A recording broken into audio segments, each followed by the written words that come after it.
Levelling season 2 episode 8 की शुरुआत होती है, जिसमें जिनोवो बोल रहा होता है कि मैं हमेशा से सोचता था कि क्या मॉन्स्टर भी डर महसूस करते हैं या नहीं, पर अब मुझे पूरा यकीन है।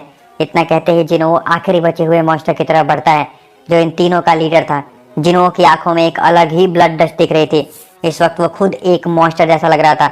वो मॉन्स्टर तुरंत अटैक करता है और जिनोवो के वाइटल स्पॉट को टारगेट करने की कोशिश करता है, लेकिन जिनोवो आसानी से उसके अटैक को डॉज कर लेता है और अपने एक अटैक से उसके तलवार के 2 टुकड़े कर देता है।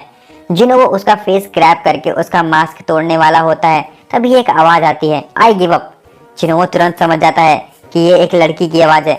जब वो मास्क उतारता है तो सच में वो एक लड़की होती है, जो तुरंत घबरा करके बोलने लगती है, मुझे मरना नहीं है, प्लीज मुझे माफ कर दो। जिनोवो कहता है, पहले तुमने हमारे सोल्जर्स पे अटैक किया और अब माफी मांग रही हो।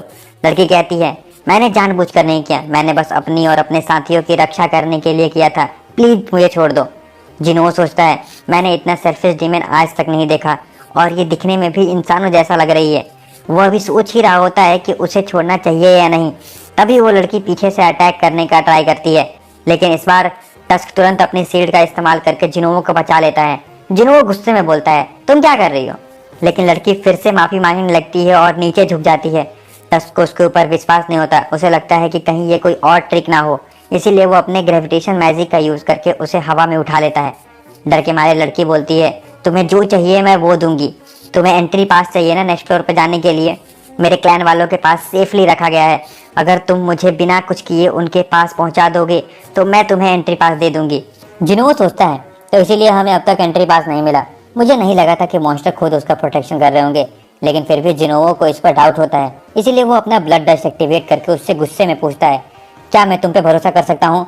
लड़की पूरी तरीके से डर जाती है और तुरंत कहती है, मैं झूठ नहीं बोल रही हूँ, मैं सच कह रही हूँ।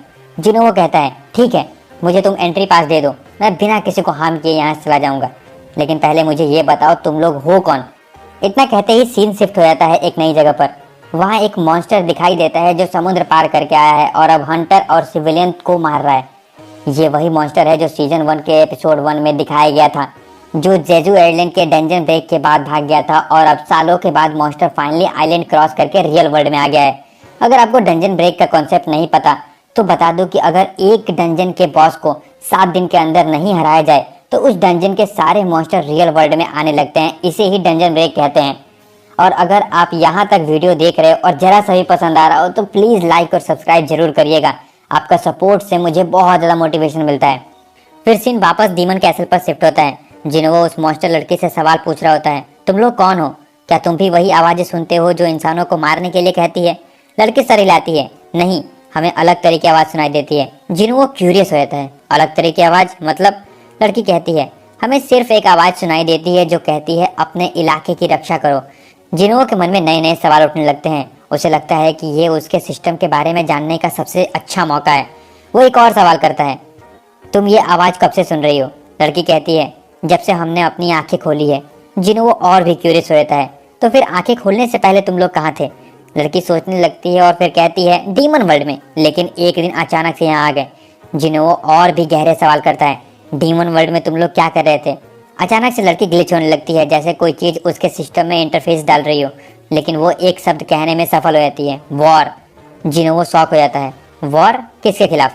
लड़की धीरे से बोलती है, एक बहुत ही शक्तिशाली दुश्मन के खिलाफ, जो इतना पावरफुल था कि सारे डीमंस को मिलकर एक साथ आना पड़ा था।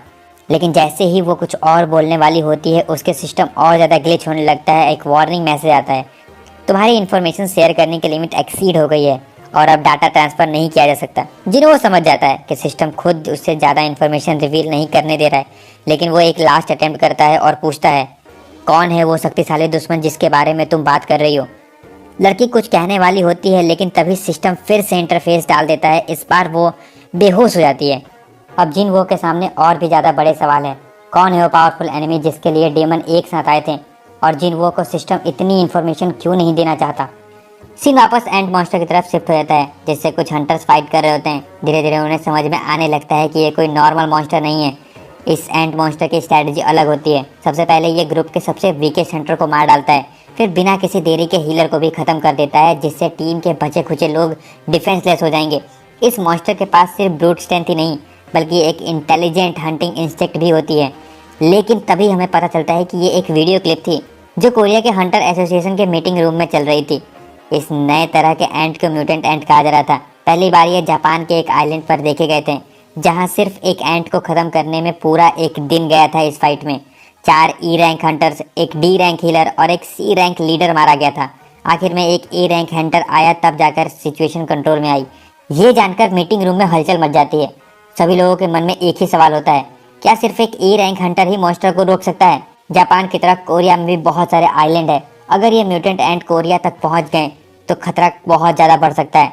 चेयरमैन भी टेंशन में आ जाते हैं और कहते हैं, हम हर आइलैंड पर नज़र नहीं रख सकते और अब तो ये एंट उड़ भी सकते हैं। इसका मतलब ये कहीं भी जा सकते हैं। ये सुनते ही सभी हंटर टेंशन में आ जाते हैं, क्योंकि साउथ कोरिया के पास ज़्यादा हाई रैंक हंटर्स भी नहीं है। लो रैंक हंटर्स तो इन एंट्स के सामने कुछ भी नहीं कर सकते। मीटिंग यहीं पर ख़त्म हो जाती है, लेकिन चेयरमैन के मन में नया सवाल आने लगता है, किस कंट्री से मदद मांगा जाए? चाइना और रशिया से मदद लेना मुश्किल है, क्योंकि वो खुद एक काफ़ी बड़ी कंट्री है। वहाँ भी काफ़ी ज़्यादा हंटर्स की ज़रूरत होती है।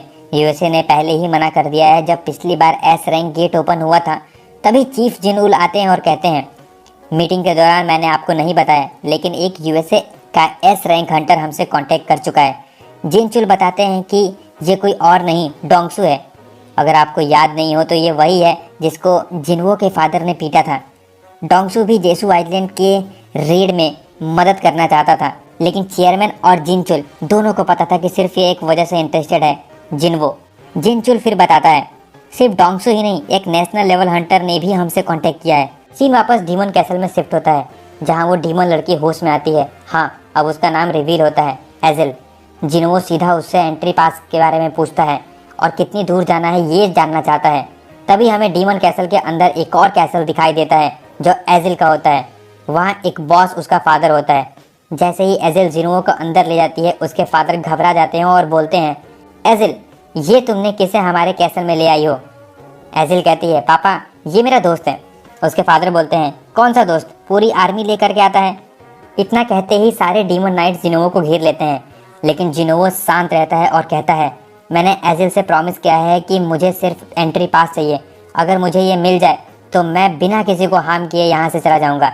एजिल के फादर को पता होता है कि कोई नीचे के फ्लोर को बहुत तेज स्पीड से क्लियर करता हुआ ऊपर आ रहा था। उसे समझ में आ जाता है कि जिनवो को रोकना नामुमकिन है। वो थोड़ी देर सोचता है, फिर कहता है, तुम्हें सिर्फ एंट्री पास चाहिए है ना? जिनवो कहता है, हाँ, और मुझे एजिल भी चाहिए कुछ दिनों के लिए। एजिल के फादर शॉक हो जाते हैं, तुम मेरी बेटी को लेकर के जाना चाहते हो, क्यों? जिनवो कामली रिप्लाई करता है, क्योंकि वो बाकी एंट्री पासेस को लोकेशन जानती है। मुझे एक गाइड चाहिए। एजिल के फादर सोच में पड़ जाते हैं। वो एक बाप है, चाहे मॉन्स्टर हो या इंसान, अपनी बेटी की सेफ्टी उसके लिए सबसे ज़रूरी है। वो पूछता है, तुम मेरी बेटी को डेंजर में तो नहीं डालोगे ना? जिनवो अंदर ही अंदर सोचता है, मॉन्स्टर भी अपनी बेटी की चिंता करते हैं, लेकिन वो कहता है, मैं प्रॉमिस करता हूँ कि वो सेफ रहेगी। आखिरकार एजिल के फादर जिनवो को एंट्री पास दे देते हैं। अब से हर फ्लोर क्लियर करने के लिए एंट्री पास लगेगा। जिनवो एजिल को लेकर के निकलने लगता है और उसे एक छोटी सी इंस्ट्रक्शन देता है, लड़ाई के बीच में बिल्कुल भी इंटरफेयर मत करना। जिनवो नेक्स्ट फ्लोर पे पहुंचता है और फाइट के लिए रेडी हो जाता है। तभी एजिल बोल पड़ती है, एक मिनट, ये वाइन बोतल ले जाओ, मेरे पापा ने दिया है। अगर तुम इसे क्लैन के हेड को दोगे तो वो खुश हो जाएंगे और नेगोशिएशन आसानी से हो जाएगी। जिनवो कंफ्यूज हो जाता है, नेगोशिएशन? क्या तुम्हारे क्लैन और इस क्लैन के बीच दोस्ती है? एजिल कहती है, नहीं। जिनवो थोड़ा मुस्कुराकर कहता है, तो फिर नेगोशिएशन की जरूरत ही नहीं है। फिर वो एजिल से कहता है, तुम यहीं वेट करो, मुझे ज़्यादा टाइम नहीं लगेगा। ये बोलते ही जिनवो फाइट करने के लिए चला जाता है। अब फिर से हमें हंटर एसोसिएशन का सीन दिखाया जाता है, जहाँ पर जिनचुल और चेयरमैन एक नेशनल लेवल हंटर से बात कर रहे होते हैं। सबसे पहले वो हंटर जिनवो के बारे में पूछता है, तुम्हें पता है वो अभी कहाँ है? जिसमें जिनचुल मना कर देता है और कहता है वो हमेशा इसी तरह गायब हो जाते हैं। फिर वो लोग और भी बातें करते हैं और हाथ मिलाते वक्त वो हंटर बोलता है, अच्छा मुझे ये बताओ कि जेजू आइलैंड का क्या सीन है? सच बोलो तो मैं भी हेल्प करना चाहता हूँ, बट मैं बहुत बिजी हूँ और वैसे भी साउथ कोरिया के पास इतना पैसा नहीं है कि वो मुझे हायर कर सके। इतना बोलकर वो चला जाता है। चेयरमैन को लगा कि वो जेजू आइलैंड रेड में हेल्प करने आया है, बट ऐसा बिल्कुल नहीं था। ये सुनकर चेयरमैन काफ़ी डिसअपॉइंट हो जाते हैं, जिसपे जिनचुल कहता है, सर आप चिंता मत कीजिए, जापान वालों ने ऑलरेडी कंफर्म कर दिया है कि वो जेजू रेड में हमारी हेल्प करेंगे और जापान का सबसे बड़े गिल्ड का एक हंटर हमसे किसी भी वक्त मिलने आ रहा होगा। सीन फिर से डीमन कैसल की तरफ शिफ्ट हो जाता है। जिन्हों इजीली सारे फ्लोर क्लियर करते जा रहा था, जिसकी वजह से उसकी लेवल बहुत तेज़ी से बढ़ रहा था। अब वो लेवल 87 तक पहुंच चुका था। सिर्फ यही नहीं, अब जिनोवो अपने शैडो आर्मी के सोल्जर्स को प्रमोट भी कर सकता था, बट फिलहाल सिर्फ 2 ही सोल्जर्स को प्रमोट करने का ऑप्शन था, एग्रिस एंड टैंक। जिनोवो उन दोनों को प्रमोट कर देता है, जिसके बाद एग्रिस नाइट से इलाइट नाइट बन जाता है एंड टैंक इलाइट से नाइट बन जाता है। उसके बाद जिनोवो को इनके नए नाम रखने का भी ऑप्शन मिलता है, बट वो कोई नाम नहीं रखता। जिनोवो उनकी ऑरा फील कर सकता था और उसे क्लियरली समझ में आ रहा था कि एग्रिस अब एक एस रैंक हंटर जितना पावरफुल बन चुका था एंड टैंक एक top level A rank Hunter जितना पावरफुल हो गया था। इतने में एजिल पहुंचती है। अब तक आप कितने क्लैंस को हरा चुके हो? जिनोवो बोलता है, हम अब 89 फ्लोर पे हैं एंड टॉप 9 क्लैंस का काम तमाम कर चुके हैं। एजिल बोलती है, 90th फ्लोर से काफ़ी हाई रैंक के नोबल्स आने वाले हैं जो बहुत पावरफुल होंगे, तो आप ट्राई करना कि नेगोशिएशन करें, शायद वो लोग भी एंट्री पास दे दे जैसे हमारे क्लैन वालों ने दिया था। जिनोवो हल्की सी स्माइल करता है और बोलता है, अगर मैं कमज़ोर होता तो क्या तुम्हारे क्लैन वाले मुझे एंट्री पास दे देते? ये सुन के एजिल शॉक हो जाती है, लेकिन जिनोवो फिर कहता है, और वैसे भी मुझे तुम्हारे क्लैन को नंबर 1 बनाना है। एजिल कंफ्यूज होकर पूछती है, आखिर आप हमारी मदद क्यों कर रहे हो? जिनोवो कहता है, बिकॉज तुम मुझे अच्छी लगती हो। ये सुन के एजिल पूरा ब्लश करने लगती है।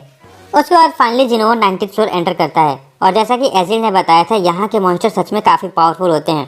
नीचे के फ्लोर के कंपैरिजन में यहाँ पे जिनोवो का माना भी बहुत फास्ट ड्रेन हो रहा था। फिर भी जिनोवो इजीली 97th फ्लोर तक पहुँच जाता है और वहाँ के बॉस को डिफीट कर देता है। उसके बाद जिनोवो एजिल से कहता है, तुमने ऑलरेडी मेरी बहुत मदद कर दी है, अब तुम यहाँ से जा सकती हो, आगे की मैं संभाल लूँगा। पर एजिल कहती है, नहीं, मैं आपके साथ जाना चाहती हूँ, मुझे देखना है इस फाइट का रिजल्ट। जिनोवो कहता है, ठीक है, जैसा तुम चाहो। फिर सिन हंटर एसोसिएशन के मीटिंग रूम में शिफ्ट होता है। यहाँ जापान के सबसे बड़े गिल्ड का एक टॉप हंटर ryuji कोटो भी मीटिंग में होता है। वो लोग जेजू आइलैंड रेड की स्ट्रेटजी डिस्कस कर रहे होते हैं। कोटो बोलता है, हमें एक साथ काम करना चाहिए जेजू आइलैंड रेड में, हमारे गिल्ड में 11 एस रैंक हंटर हैं। ये सुनकर सब शॉक हो जाते हैं, क्योंकि पूरी साउथ कोरिया में 10 एस रैंक हंटर होते हैं, बट कोटो के गिल्ड में 11 हैं। ये डील साउथ कोरिया के लिए काफ़ी फायदेमंद हो सकती थी, बट चेयरमैन को डाउट होता है, आखिर एक इतनी बड़ी गिल्ड हमारी हेल्प क्यों करना चाहती है। फिर हमें पता चलता है कि ryuji कोटो को नेशनल लेवल हंटर का टाइटल चाहिए। अगर वो जेजू रेड में मदद करता है तो उसके लिए बहुत बड़ा एडवांटेज होगा। फिर सीन वापस डीमन कैसल पर शिफ्ट होता है। अब जिनोवो इजीली 100th फ्लोर तक पहुंच जाता है, उसका लेवल अब 93 हो चुका है। अचानक से जिनोवो आसमान में बहुत बड़ा ड्रैगन देखता है और उसके ऊपर बैठा होता है एक डीमन किंग।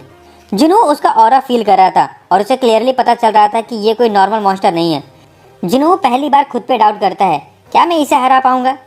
और इसके बाद एपिसोड एंड हो जाता है।